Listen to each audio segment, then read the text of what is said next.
Good morning, and how are you? Are you hearing us clearly? Hello. Yes, go ahead. Hello. Good morning. Good morning, Reverend John. We're hearing you quite clearly. Okay, wonderful. It's good to be with you today. Yes, it is. It is very good to be with you and that you can share this moment with us as we discuss, under the topic God's idea of leadership. Are you hearing us clearly? Your volume. Let me check. Yeah, your volume was a little low.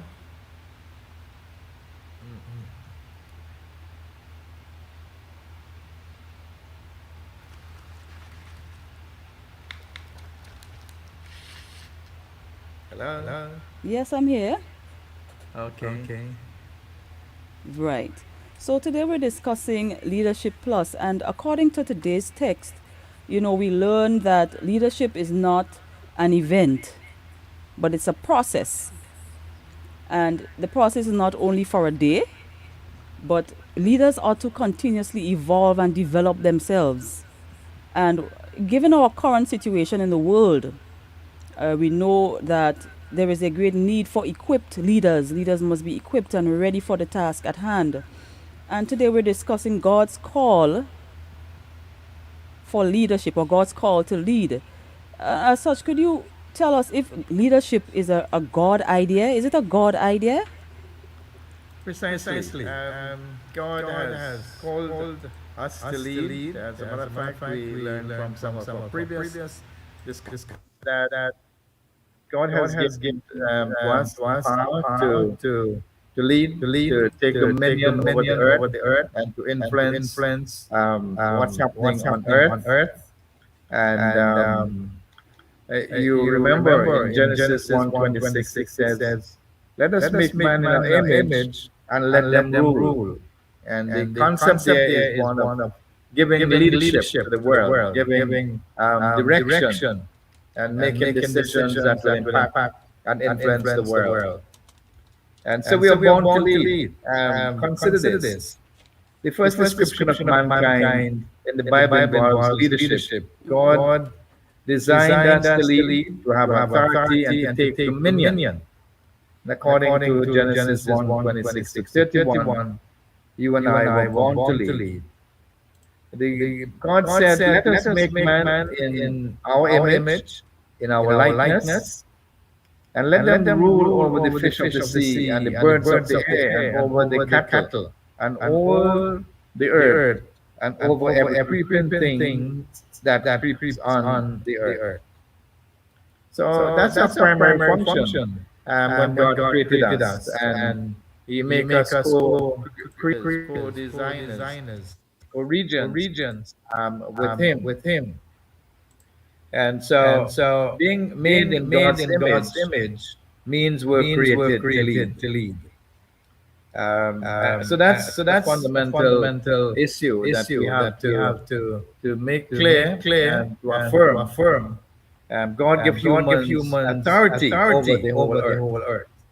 We should be comfortable with two positions. The first position is being under God's authority, and secondly is that we're being in that authority over the world, which God gives us in this calling.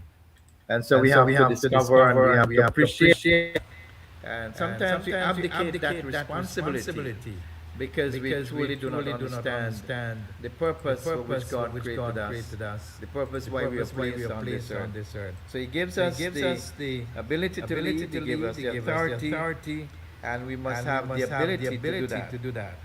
So God never gives us a mandate or a mission to do something that He does not equip us for. You and I have the ability to lead because God created us and commanded us to do so. So God has given us these gifts, talents, innate abilities, and God has created every man, every humankind, from their birth with the ability to lead in different areas and different strengths. Right. So according to the word, we are, and was as you just explained, we are called to lead. But what exactly or who are we called to be leaders of? You know, seeing that it's a God idea and the word says that we are to lead, what or who are we leading? Right. So from the very beginning, divine permission given to mankind to lead. And some of us perhaps feel like Moses, and one of the illustrations is found in the book of Exodus, where this whom God has called to lead, in particular, to lead a nation as a fact. And so this is talking about national leadership. Of course, you know the story, and those of us who may be listening. But very often we make the excuses, similar excuses to what Moses made. So he asked the question, who am I? Sometimes we do not have a sense of our true identity, who we are as an individual, made and created in the image of God. So he did not know and understand who he was. And so we struggle. Sometimes our children, young people, even adults struggle with their own self-identity. Right. So I think that's the discovery that we have to be comfortable with in terms of our personal identity. And who are you? Moses struggled with the sense of having an intimate relationship with God. He didn't know God well enough to describe him to the people.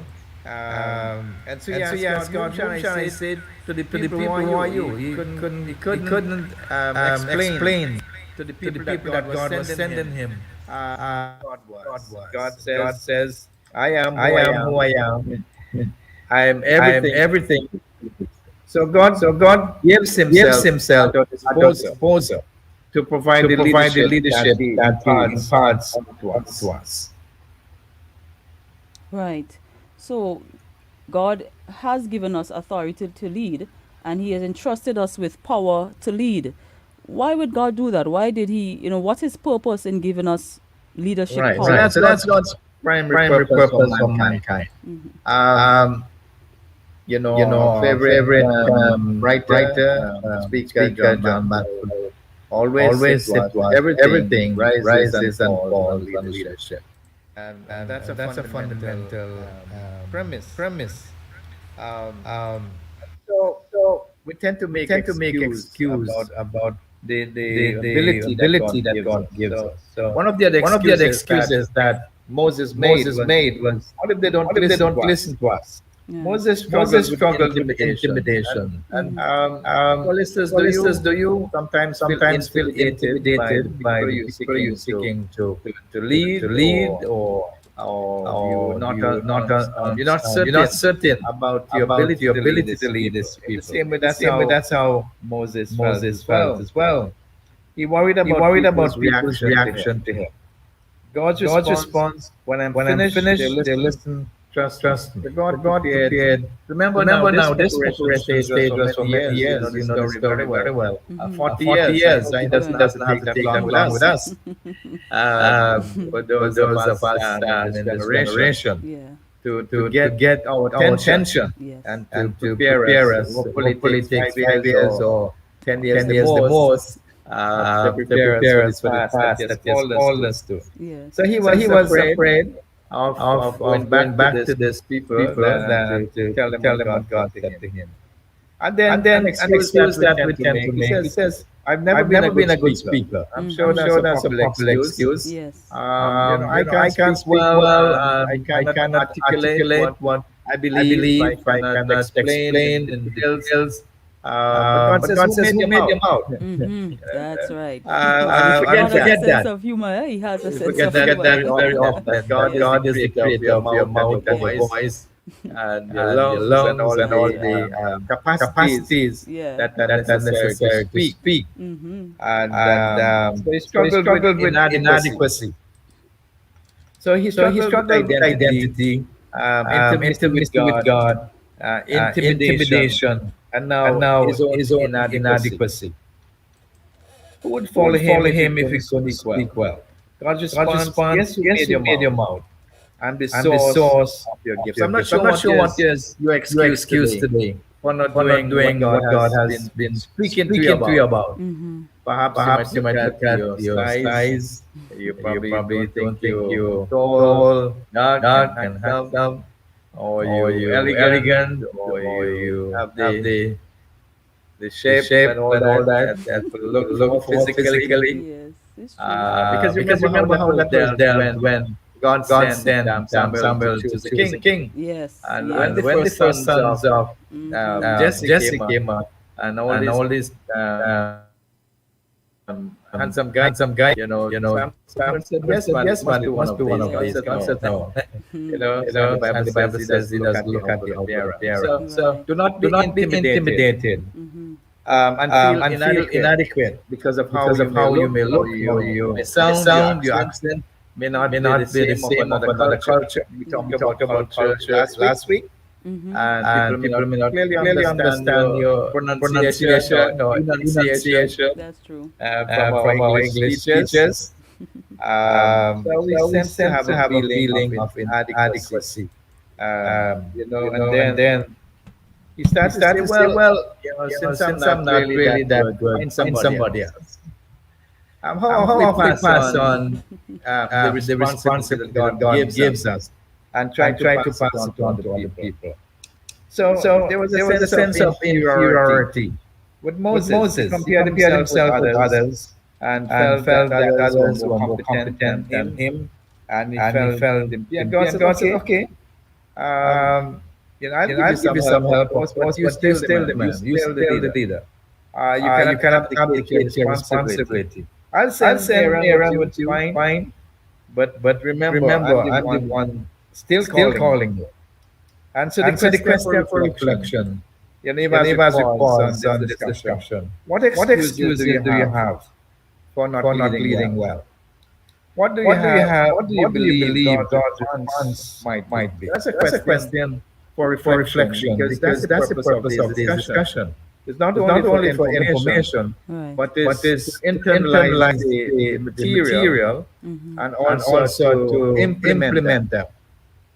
Information that is not implemented is really a waste of your time. True. And so, what excuses are you making? Even now, you're not old enough. You feel that you not have the right papers as we call the right titles behind or in front of your name. And we make all those kinds of perhaps you didn't come from the right background. Yeah. You didn't grow up in a particular sector of society. Mm-hmm. You think you can have wealth or privileges like others. Mm-hmm. But where God chose from, the Bible is very careful how it prepares people for leadership. Yes. Remember the whole story of how Moses thrown into a basket. Mm-hmm. He could have easily been washed out, Yeah. destroyed as a mother flag. And so when you look at the examples that the Bible talks about, it is people, normal people, Mm-hmm. people with no special background.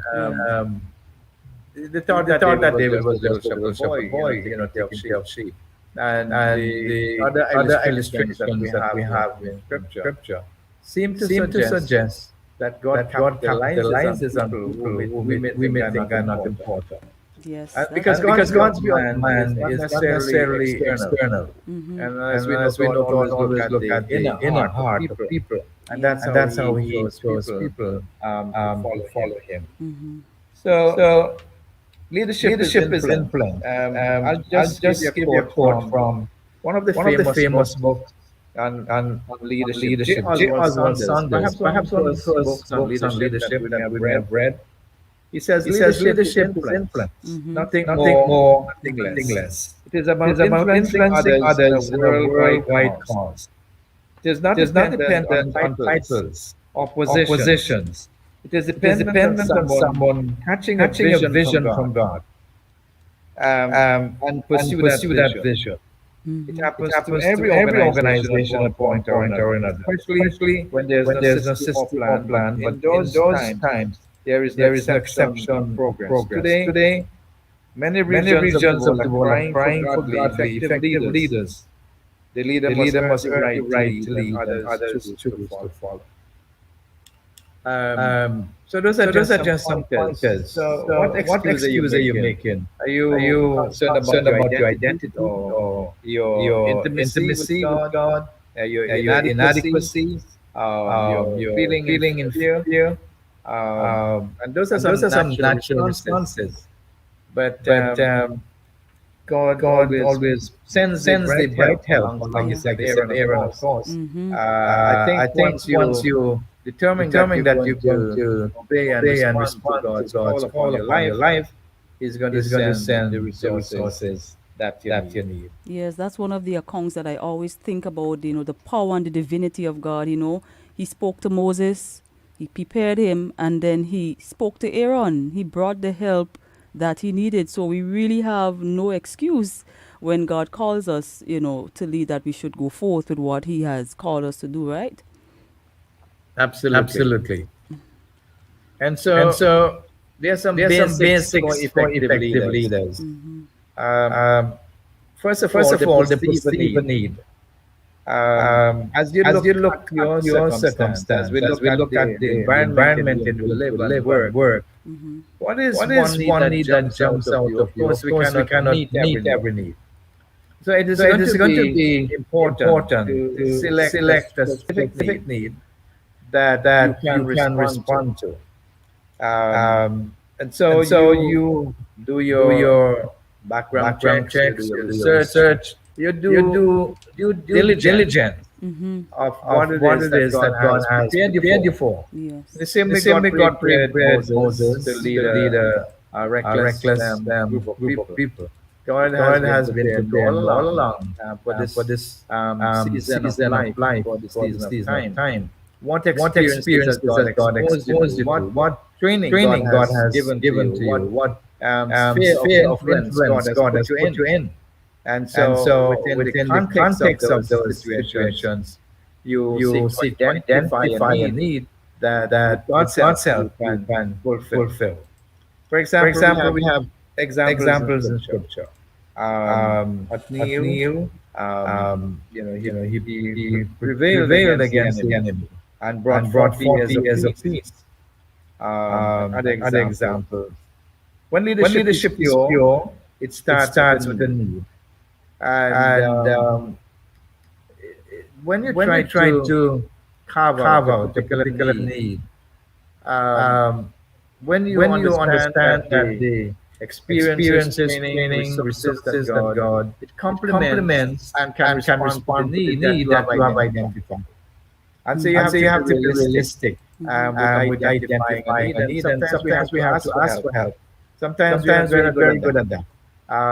Get advice in the counsel of many counselors. There is safety and there is wisdom. Mm-hmm. To seek out people that you trust, people have probably gone ahead of you, people who have done successful work projects. Yeah. And when leadership is pure, that needs passion within a person. Right. If you're not passionate about what need is, you're not going to give it a shot. No. If you're not passionate about broadcasting, you won't be here. Sure. True. Similarly, if you're passionate about perhaps relief work and development, some people are not really concerned about that. Probably somebody else's portfolio. Mm-hmm. But perhaps you're concerned about abused children. Right. Perhaps you're concerned about marriages, building healthy marriages and families, and you want to invest time in the area. Mm-hmm. Perhaps you're interested in education, you want to equip people in becoming better students, Right. and you feel those needs. The person acts in response to that need. So you identify the need, you're passionate about the need, and you respond in obedience to the need. And then this action move others to cooperate. When others see your passion for a particular need, they follow. People do not follow leaders who are not passionate about what to do. Right. And people will sense that very quickly. That if you're just pretending that you want to do this or get done, not just talking about it. it's easy to talk. Someone says talk is cheap, but that is not true, really true these days. Talk is very expensive when you use your cell phones and other platforms. So the question is, when you hear that the many needs around you, which one strikes a chord within your heart? What kind of specialist are you called to become? What will you do before you die? Now, there's a important question there. What is it you want to accomplish before God calls you when He does? What will you be a significant contribution to the world? So those are critical questions you have to ask yourself. Um, so you have to be selective here. What it is that really strike a chord in your heart? What do you feel that you're a specialist in, or you want to specialize in? For young people who are going to school, the search they select a particular field of study. They want to become a scientist. They want to become a lawyer. They want to become a technician. And people choose different calling. They want to be an electrician, a plumber, a farmer, and they become specialized in those fields. Right. So you have to perceive a particular need You have to get a and, vision. fill that need. Yeah. Yeah. Yes, as you said, when you get a vision, it ignites a passion, within you. And when you get that passion, and as you go forth doing what God has put in you to do, follows, people follow, and finding a following is not hard because you're following what God has called you to do. Because I think when Moses agreed, or Moses decided, God, he got the help that he needed, and God further confirmed what he would do through him. Yes? Great. And then secondly, you have to possess a gift. Mm-hmm. In three things are mentioned here. A spiritual gift that we talked about as Christian leaders. You identify with the help of the assessment that we talked about previously, and discover the spiritual giftings that God has gifted you with. And then there's a natural talent. All of us have given natural talent. You observe children as they grow and as they learn, and you notice they have a particular natural talent, and then the acquired skill. The effort we make to develop a skill that we are interested in. Interested in the work of media. You go to a school that trains people, or you expose yourself to be involved in media programs, or you expose yourself to a particular skill that blends your natural talent. Because all these tend to complement one another. The spiritual gift, the natural talent, the acquired skill, they come together in such a way, in a way that harmonizes one another, so that it gives you a complete picture of how you develop this gift. So God has given you a particular gift. Mm-hmm. He has given you a particular talents, more than one in most cases. Yeah. But remember the story again of people who God gave this talent, 10, and they Mm-hmm. went out and they utilized the talents, and Right. God doubled that up, Then one had 5 and he executed his talents, Mm-hmm. uh, two, and then one guy says, Mm-hmm. this one is not, I'm not really going to use, I'm going to hide it. Right. and Right. sometimes we do that as Right. well. Yeah. Okay. So, and before we go a little further though, with those talents, um, we know according to the text, when you're leading according to your gift, you are more productive, you're more intuitive, and so forth. But in this case, we see people have 5 talents, and all of them were developed. How it is that you identify if you're multi-gifted or multi-talented. How do you decide which gift to pay more attention to, or how do you pay attention to all gifts as you lead? Right. So gifting is known personally and individually, and you understand that if you're good at something, you're good at something. Right. And then there are people who affirm that gift in you. They may say things like, you do an excellent job. Yes. in this particular area. Mm-hmm. Whether you lead a program, whether you execute a project, um, people affirm that in you. You're a Mm-hmm. good musician. Right. People love your music. Right. You're a good soloist Mm-hmm. or a good choir. People affirm that your voices sound real good, Mm-hmm. and not only personal affirmation, but also community or friends who affirm what you do. So Right. that tends to affirm the calling and the gifting that you have, Right. but you have to develop it. Mm-hmm. You cannot do like the lady who went down by the river with her clothes, and somebody says God going to help you, and just expect God to come from heaven and to wash your Right. clothes for you. Right. Right. You have to use the soap. Well, now you just straight in the washing machine, right? You have a lot more That's help these right. days. Yes. Yes. But you still have to turn on the machine, You have to do some work. and make sure you have water in the house and electricity. Yes. So you have to bring those things to bear upon whatever you do. Mm-hmm. And so when leadership is pure, a person finds a gift Mm-hmm. inside of them. Right. So this is a gift that is honed inside of you. Mm-hmm. And you recognize that you have a particular skill, whether it's in sewing great clothes or you're a good photographer, you take magnificent pictures, Mm-hmm. Mm-hmm. um, and you capitalize on that. You specialize on this particular area. Otherwise, as the saying goes, you become a jack of all trades and Right.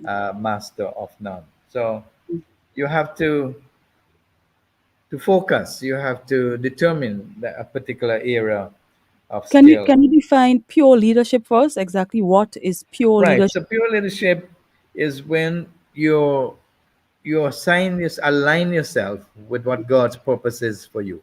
Right. And that's the fundamental truth of leadership. Mm-hmm. Real Christian leadership Mm-hmm. is when a person, within the Christian context, align themselves with the purposes for which they were created to Right. lead and understand the giftings that God has given to them. Mm-hmm. Of course, there are other great leaders who are involved in great leadership roles that may not have a personal encounter with God, Right. but still, the ultimate fulfillment is not um, achieved, Mm. you know, until you really have that supernatural encounter with God. That's what we understand, Okay. from the Christian perspective.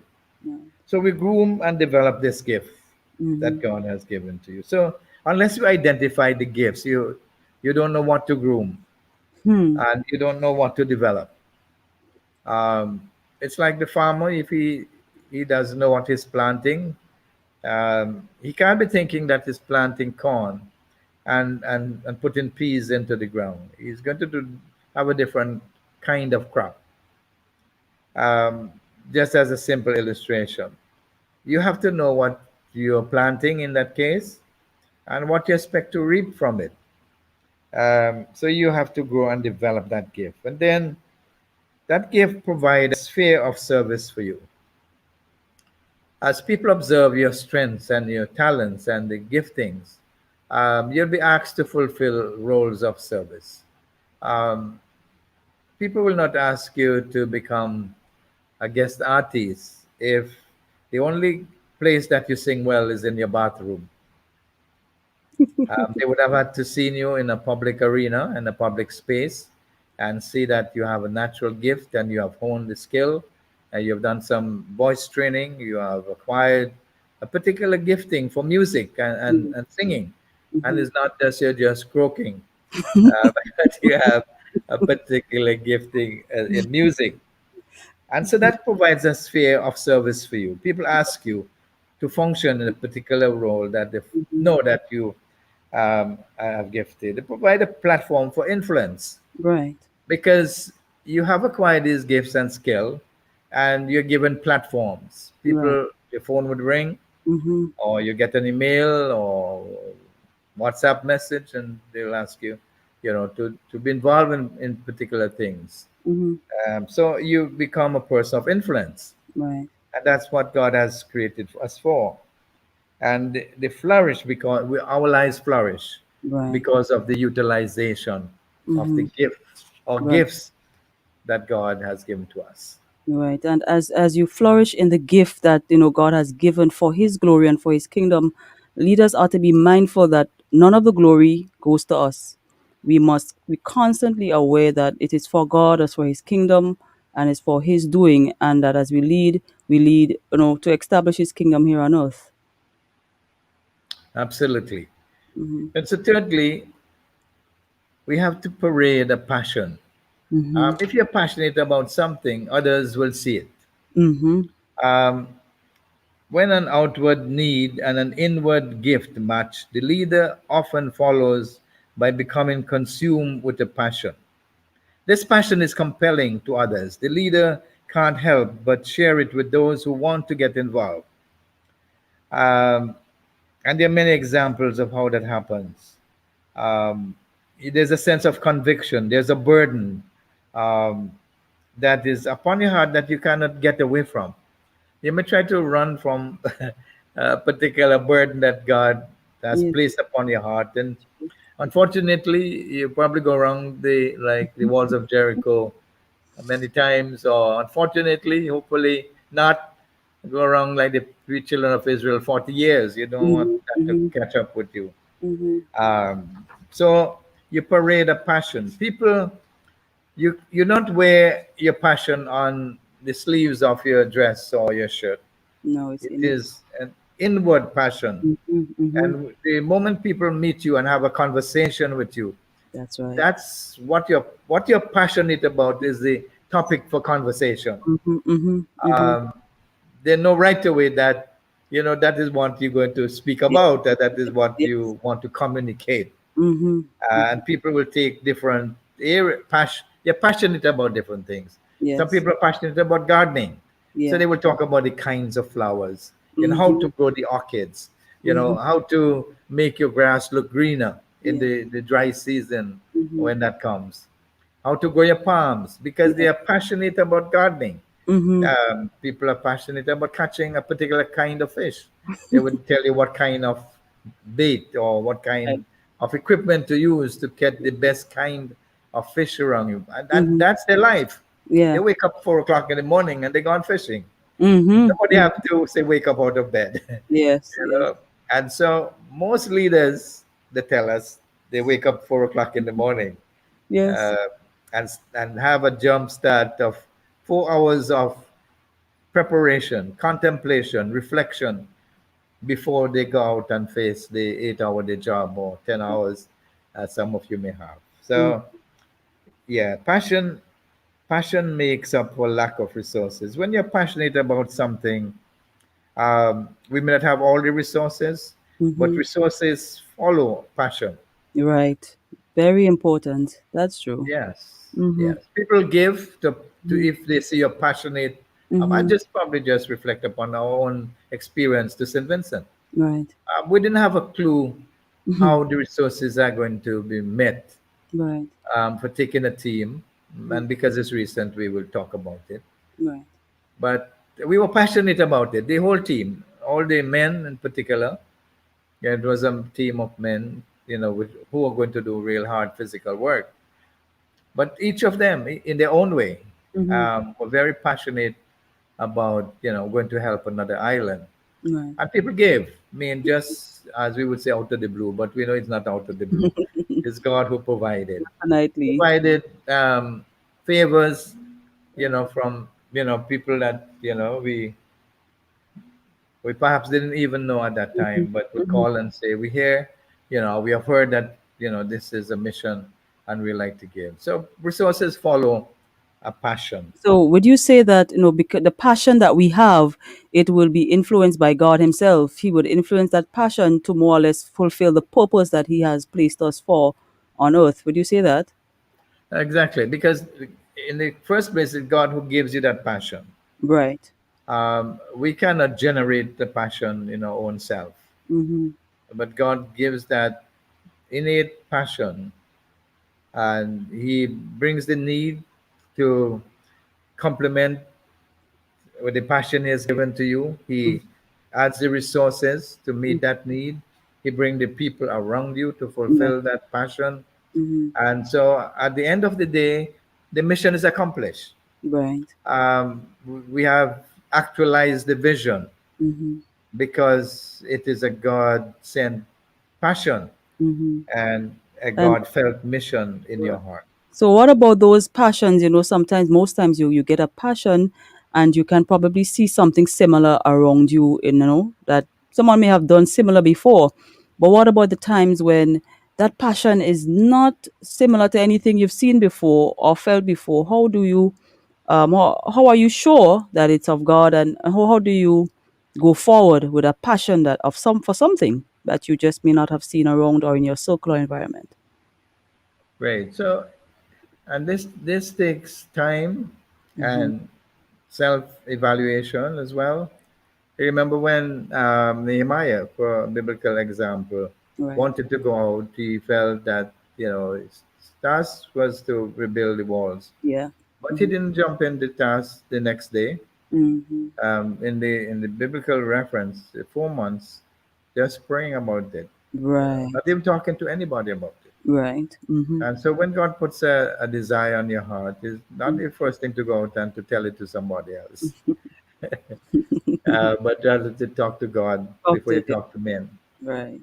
about what He has placed on. And like um, Mary, Elizabeth, Right. they Right. knew Right. that they were Right. bringing forth special Mm-hmm. children. Right. For one, Elizabeth, Mm-hmm. John the Baptist, for Mary, Right. the Son of God. Mm-hmm. They Mm-hmm. they contemplated on this, and Yes. until those sons were born. Right. And so incubation is critical, just like a mother Mm-hmm. um, who is expecting a baby. Mm-hmm. Normally takes about 9 months Mm-hmm. from inception, Right. to the birth and incubation period and all the trauma sometimes and challenges of the life of the child. Nobody actually sees this baby growing. Mm-hmm. Of course, you have all the testing now, and you have ways to determine the sex of the child before they're Right. born. But the growth is taking place Right. inwardly, and you see it because of the size of Mm-hmm. uh, the woman's body Isn't changes and all yes. that. But that's during that time that growth takes place until Right. there is birth. In the Right. same way, God places a vision in your heart. Mm-hmm. It may take 9 months, it may take longer. And Right. sometimes we become impatient. Right. Why is not God really, Moving. answering this prayer? Yes. Yes. Why is not God showing up? I've been talking to God for years now about this. Mm-hmm. Mm-hmm. Looks like you're not bothering with me. But God is not in any hurry Right. to bring perfection True. to what He wants to see and accomplish. Right. So you parade the passion. People see it, Mm-hmm. and then you persuade the people. True leaders eventually come to the point where they attract and empower others to their Mm-hmm. passion. Sometimes they just find others who share the same passion. Mm-hmm. One thing is sure, genuine leaders connect with others. Mm-hmm. This is what separates an entrepreneur and a leader. Leaders don't act alone, they Mm-hmm. have followers. They Right. have to because they have a cause that's bigger than they are. They need others to pull it off. So, great leaders are not lone rangers. Um, Mm-hmm. no single person has accomplished anything real great in Yeah. this world apart from others and helpers. And it can naturally, great leaders attract other great leaders to themselves. Mm-hmm. So it's the law of attraction that John Maxwell speaks about as well. Mm-hmm. Like attracts like, um, and so you persuade people. You see that in the life of Gideon when he was choosing people. Mm-hmm. Samuel, of course, um, proven practices of getting things done. And we're told what gets talked about gets done. So we have to communicate. Mm-hmm. What gets trained for? You have to get training for what you want to do. Yeah. You evaluate what you're doing. You have to budget what you're doing. Mm-hmm. And sometimes we have to confront issues when problems arise, Mhm. and what gets rewarded gets done. And that's why we talk about rewarding people, Mhm. for the work that they put in. Mhm. So here's a question for us. How about you? What has brought you into your leadership? What do you persuade?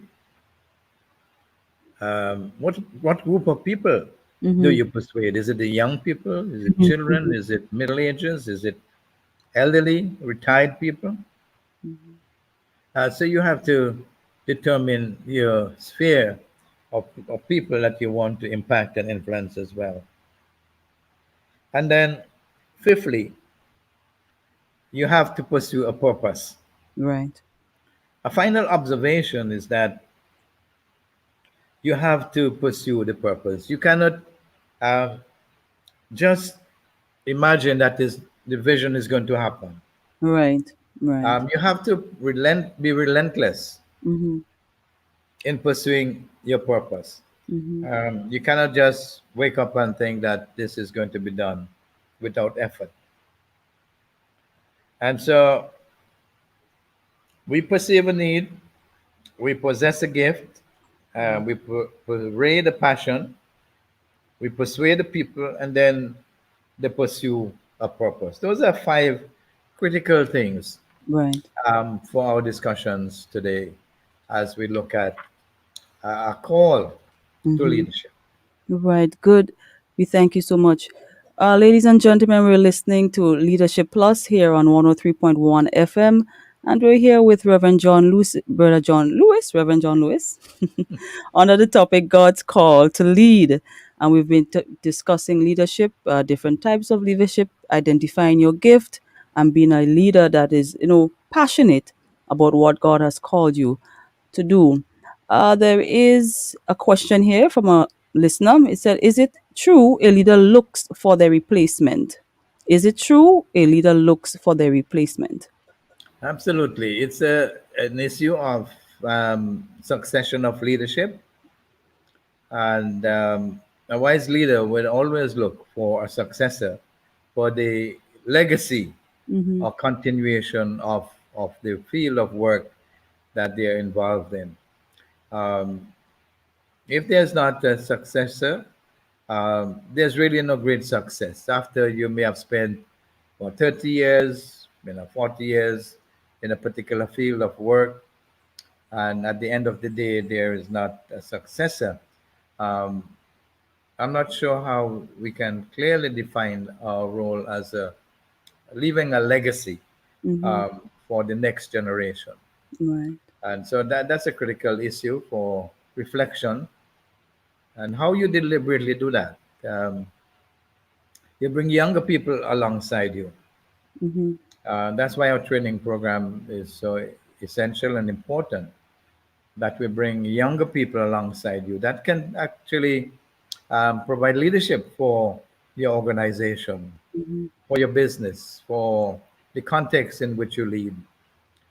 So you have to um, invest in others, Mm-hmm. give them of your time, give them of your knowledge and experience, give them of the resources that God has given, give them of your connections. Do not be afraid to share their connections with you, with others, Mm-hmm. so they too can benefit from the people that God has put into their lives. And those are some practical steps we can take to ensure that there is a succession of leadership. Yes, and could you elaborate on um, being a service, a server? A leader must serve, right? So you just explained why that a leader looks for the replacement. And is it that because the leader, is it because he sees that the purpose is bigger than himself and that his purpose is not really to have a position, but to serve people? Could you elaborate on that? Right. So, well, leadership is servant leadership. Mm-hmm. Um, and that's the principle of good leadership. It is to serve others. And of course, the greatest leader of all times is Jesus, who was the greatest servant leader. And it's an attitude where our work and what we do is to help others.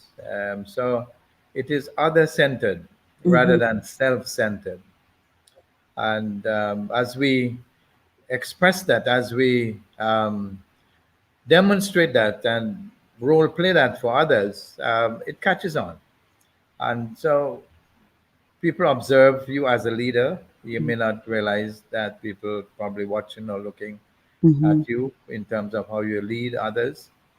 Perhaps it may take months or years for someone to come to say to you, we've been watching or we've been looking at your style of leadership or your organization or business, and we would like to become a part of that. Mm-hmm. And that's just a great expression of how you have served, leading others from the vantage point of a servant. Unfortunately, we have confused the term servant leadership with being menial, Right. and it is for people that don't have influence and significance. Mm-hmm. But the opposite of that is true. Right. The most significant leaders, when you follow them and when you observe them, are really truly servant leaders. Right. They couldn't really care about themselves as much as they care about you and Mm-hmm. care about others and want to see the best in others. They Mm-hmm. want to see others do better than they have done. Mm-hmm. They want to see the younger generation excel them, Yeah. and they come on the platform that you have been for a while, Mm-hmm. and they outshine you in that sense because you have done a good job Yeah. at preparing them and equipping them Right. and investing in their lives as well. Yeah. We have been having a very informative and good conversation here with Reverend John Lewis about God's call to lead. And you may be feeling that leading tug inside of you. And as he would have mentioned earlier, some of the best things to do is to pray. Pray about it, seek God, and let Him direct your path.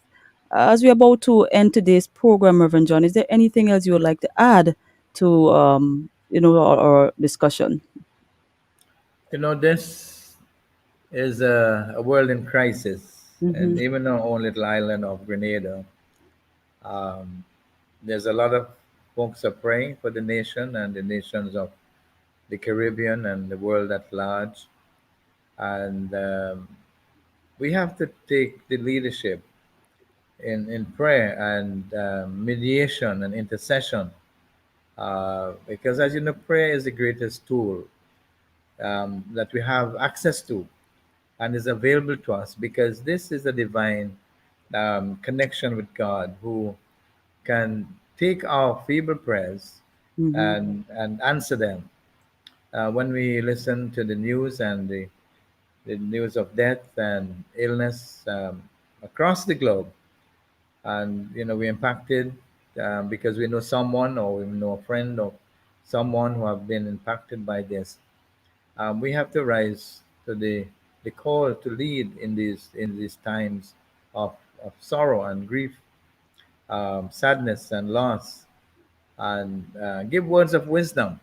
Mm-hmm. Um, there's no secret that we have to be wise, Yes. wise as serpents, Mm-hmm. harmless as doves. So again, affirming to others, wear your mask, um, take the precautions, get sanitized. As a result of what's happening in Grenada and other parts of the world, is businesses are affected, impacted, locked down, Mm-hmm. and so we're all affected in one way, and we are all impacted in one way or the other. So it's a call to join our hearts and our hands together in curbing this pandemic and the spread, and by faith believing that God hears and answers prayers, and we become our brother's keeper, our sister's keeper, in giving wise counsel and advice in these critical and crisis moments. Mm-hmm. Yes, indeed. We have to be responsible and good leaders. And this has been our session of Leadership Plus today. I thoroughly enjoyed it. And feel free, join us next week, and we'll be discussing the heart of a leader. And we know that we must have the heart of God as a leader. We must follow Christ. And I really want to thank Reverend John Lewis again for such an informative session. And we look forward to having him here with us next week again, God's will. Thank you so much. Thank you for having me again. All right, listeners. So have yourself a wonderful afternoon and look forward to being with you next week, God's willing. God bless.